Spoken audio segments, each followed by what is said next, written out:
Hiring a financial advisor is a big decision, and you want to make sure that you are asking them the right questions before you actually move forward with the planning work. I'm going to go through what are the questions that we believe you should be asking your financial advisor when you are considering hiring who you feel is the best fit for you. Let's hop right in. I'm often asked, who should I hire? Like, what questions should I ask?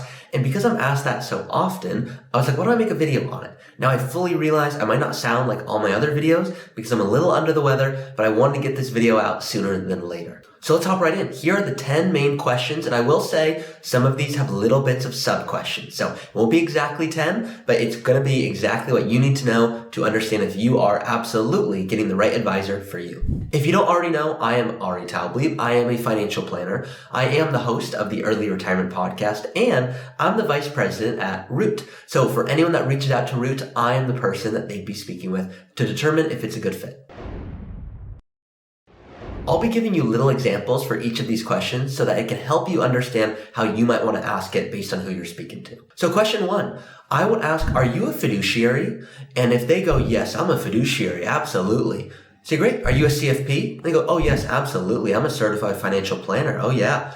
And then say, do you specialize in tax planning? And if they go, we do some tax stuff, but mainly go talk to your CPA. Kind of a flag. So it's not a flag in that it's a bad thing, but too often people go, oh my gosh, I heard they're a fiduciary, I'm going to hire them. A fiduciary is down here. A fiduciary is, and I'll give you my fun joke here, a neighbor, this is a few months ago, they go, hey, I heard you're a fiduciary. So like, when do we start working together? I go, no. Fiduciary is like shaking our hand. Fiduciary is level 1. Level 2 is, are you a certified financial planner? Level 3 is saying, do you specifically work with people like me looking for an early retirement or a traditional retirement? And then finally, kind of my level 4, if you will, is holistic planning. Meaning, do you do the investments and the withdrawal strategy and the tax strategy? In my opinion, a good financial advisor should be delegating appropriately, but their firm should be doing it all. They shouldn't be saying, yeah, you have a question on taxes? Yeah, just go talk to a CPA. They should be the firm that's actually helping to do that. Even if they're not filing the return, they should be doing the tax work. So for this question 1, are you a fiduciary? Are you a certified financial planner? Do you work with people on every aspect of their plan, meaning holistic planning, tax planning, estate planning, income? And I have a piece right here that I have a separate video on where I go over exactly what holistic planning should look like. So if you're looking for more information on our process specifically, go ahead and click that. If you're going, hey, that's helpful, but I'm going to get to that after I get to these questions, that's good with me. Number 2 is, how much money will you make by managing my portfolio? I would ask it just like that, and I would stop. Because a lot of advisors, they'll kind of come back and go, we get paid very fairly, don't worry about it. I go, no. How do you get paid? How will you make your money? And if they say, we sell certain products, it doesn't mean it's a bad thing. Commissions are not bad. We do not sell any products here at Root, but the way it works is you want to ask your advisor, are you getting paid a commission or a kickback, or is there something I don't see? And if they go, no, absolutely not, say, what firm do you work for? And if they go, Fidelity, go, if you work for Fidelity, are you going to recommend Fidelity products? And they'll go, yeah, but they're the best products. So you want to find an advisor that doesn't work with a custodian that creates a conflict of interest. Because let's assume hypothetically, I work for Fidelity. I'd say, you just got to trust me on it, John and Jane. It's a great product. Yeah, I'm a nice guy, so just trust me on it. What you don't know is I would likely be predicting, if I had to guess here, that I'm going to recommend a Fidelity product because it's going to pay me more. So my incentive, even if there's other products out there that might be better or even worse, I'm going to pick the Fidelity product because of what it would pay me. So you don't want to work with an advisor that is with Fidelity or Vanguard, not because they're bad. They are good. In fact, we recommend a lot of Vanguard and Fidelity products. But more often than not, you want an advisor that removes conflicts of interest so that they're never recommending something with you going, hey, is that because you're getting paid from some way I don't see? So for transparency, the only way we work with clients is on an ongoing basis. So you can end it with just asking, do you do commission business? Is there an advisory fee? What fees am I going to pay? Not just your fee, but what would the fee be of the investments that we're invested in? Fees aren't bad unless you're getting value for them. And that sounds pretty straightforward. But someone came to me and said, hey, why would I pay you $25,000? And I go, well, you can see here, you're going to get $40,000 through this value. And then they go, oh, okay. So it's not as simple as, wow, 25,000 is a lot. It's a lot if you're getting 10,000 bucks for it. And so this is why you want an advisor that does holistic planning, not just investment heavy. Now, there are a lot of non-financial reasons to hire an advisor, and I'll talk about those later. But the questions that you should be asking your advisor that you're interviewing is, what exactly are the fees that would be paid? Meaning, explain to me all of the fees, not even your fees, just all of them. And if they can't do it simply, that's a flag. But I break things down. Green flags, pink flags, and red flags. Okay, green flag, fiduciary, CFP, holistic, good stuff. If someone says, we get paid, but don't really worry about how we get paid, we just get paid fairly, that's a red flag. If they go, we do commission business, meaning we identify what products are best for you, and then we sell you a product based on what we think makes sense, that's a pink flag in my book. Because not all products are bad. Some products are good. But what we want to understand is, are they selling you that product because they're getting paid more? So I'd be very transparent. Go, how much would you make when you sell that product? And I'd be very transparent and ask questions along those lines. So there's 3 main fees every advisor and planner faces. So there's the advisory fee. That's the fee that, for example, our fee is it's 1% and then tiers down from there when someone has $1 million or more. The way it works is that's the annual fee that encompasses everything we do. Tax planning, withdrawal strategy, investment management, everything's in that one fee. So some people reach out and just go, hey, just tell me what stock to buy. I go, whoa, you'd be overpaying us. We only want to work with people that want the holistic picture. So we're very transparent about that. The other fee is the fee to own a certain investment. So if you have an ETF right now, you are paying a fee. You might not know what the fee is, but it's called an expense ratio. So let's assume it's 1%, and you get your statement back, and it says you got a 10% return. You got 10% minus 1%. So your 9% was the actual return. So what you want to understand is, what are the internal costs of the funds or products that they'd be recommending for you? And then the final fee, which in my opinion is kind of the one that you really need to be aware of, is exactly how often you're going to meet with them. Because that's not a written fee, but some people we're going to be hourly, or we're going to be on a fixed fee basis, or we're going to be, and so let's assume you built a plan with someone, and then 3 months later you want to refine the plan. Is there going to be an additional cost to do so? If you're going to do estate planning, is there an additional cost to do so? If you're going to be speaking, if an advisor is going to help you out by speaking with a CPA, is there an additional fee for that? You want to ask them all those questions so that down the line, you're not upset why they're charging something, or you're just not clear about it. Number 3, I did allude to already, but it's, what custodian do you use? Are there any conflicts of interest? Once again, Vanguard makes great products. I like Vanguard. A lot of my clients like Vanguard. But if I work for Vanguard, you better believe I'll be recommending Vanguard because it's going to pay me more. So just be aware of that. One of the custodians we work with is called Altruist. The reason we like Altruist is because they don't make products. They are simply focused on being the best custodian ever. Same insurance protection as all the big firms, but they're not worried about making products. They're worried about being the best custodian ever. So that's an example. I would ask the exact question. I'd say, what is your investment philosophy in 1 sentence? And if they go, well, certain times during the markets, it's going to do this. It depends on your income and your goals and your risk tolerance. I go, not a good answer. You want it to be like this. So if you ask them specifically, what's your investment philosophy in 1 sentence? It should be, our investment philosophy is simple. We use broadly diversified, low-cost, passive investments so that you have the income you need in retirement. And then I would ask them to expand, of course, if that's all they say, and say, give me an example of that. And here's how I would respond. And I try to do it in fun ways that anyone who reaches out can understand our philosophy, and here's how I'll do it. I'll say, what grocery store do you go to today? And they'll go, what does that have to do with investment? I go, just trust me on this. And they go, okay, well, the investment, philosophy I have. I go, no, I asked about grocery store. What grocery store do you go to? And they go, to be honest, I go to Vons, but let's talk about, I go, let's use Vons. I'll go, right now, let's think about it like this. You have 3 investments in 3 grocery stores. You go, here's your grocery store number 1. You have Whole Foods. Not bad. It's a good grocery store. Might cost a little bit, but if you're getting value for it, okay. Then you have Vons. Let's call that in the middle, maybe the Trader Joe's approach. Then finally, you have the dollar store. Here's how I want you to think about it.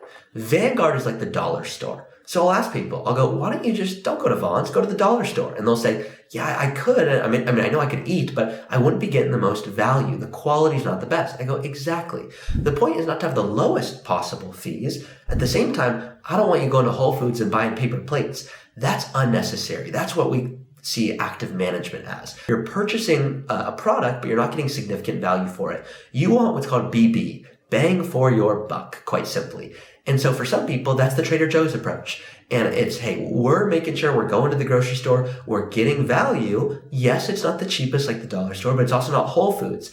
And that's the philosophy of investing that we subscribe to. Not super high fees, but also not the lowest fee, but on the lower side. So that's how I'll use it for a certain client that goes, hey, how do you invest? Like, give it to me in a way I can understand. The next question I would ask is this, and this is actually a statement. Help me understand the value proposition. And stop right there. And if they go rambling on about, well, we do invest, and here's our philosophy, I go, great.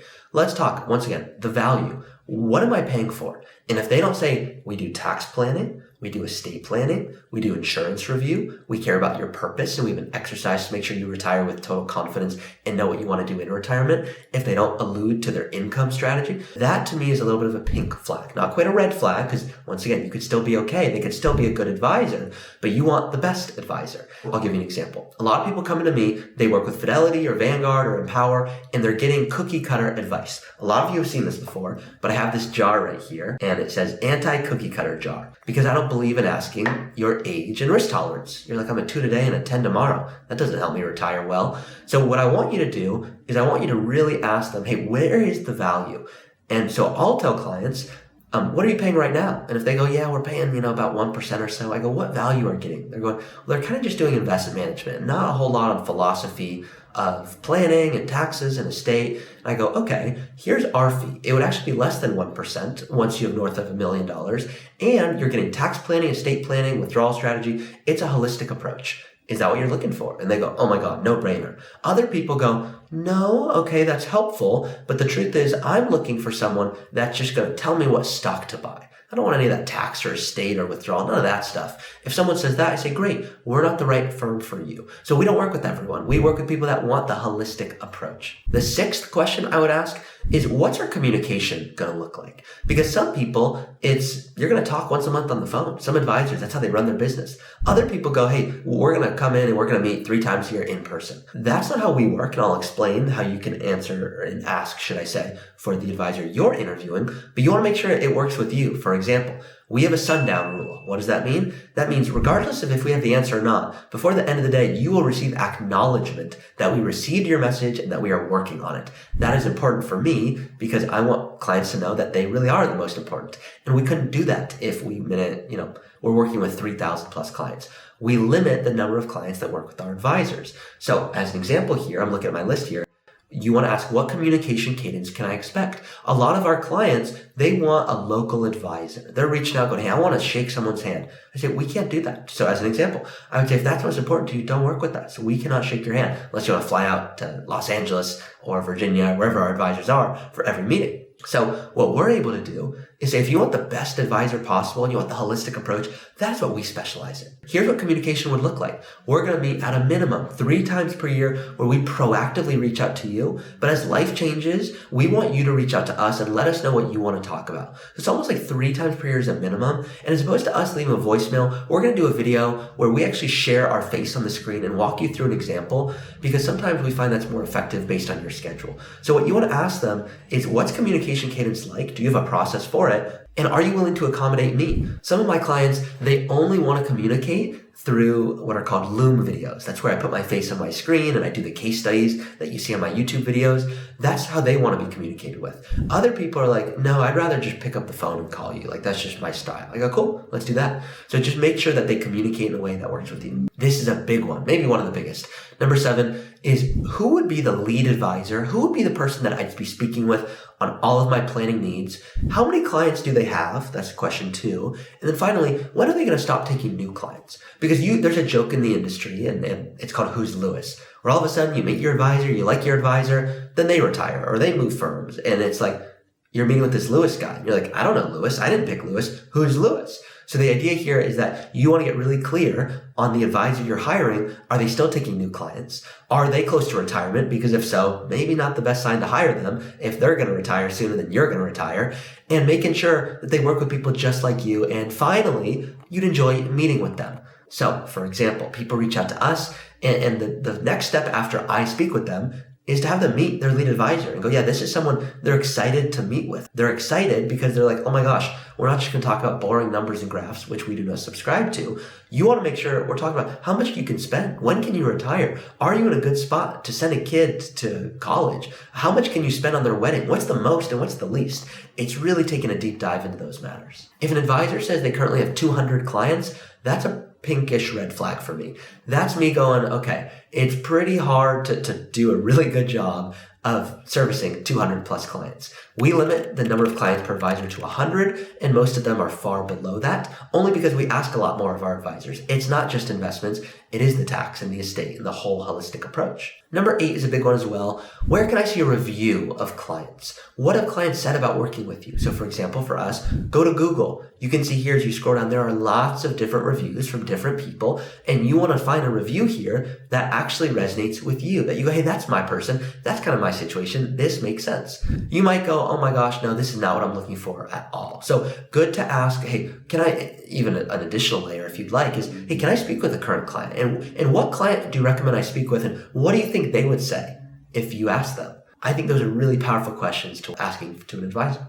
Number 9 is a big one, and I alluded to it at the beginning, but it's, do you focus on the holistic picture or are you just doing investments? More advisors that are coming to me that I see, because a lot of people are joining us after having just investment guidance, but not planning guidance. So there's a big difference there. So don't pay 1% just for the investment guidance. Make sure you're getting planning, and that's the big difference. I kept the best question for last because I think it's the most important, and I want you to ask them this. Who is your perfect client, and would you enjoy meeting with me? Because the truth is, if you are not their perfect client, maybe you're not interested in an early retirement, maybe you're nowhere near retirement, maybe you're looking for just, a one-time plan. You want to know that upfront before you actually work with them.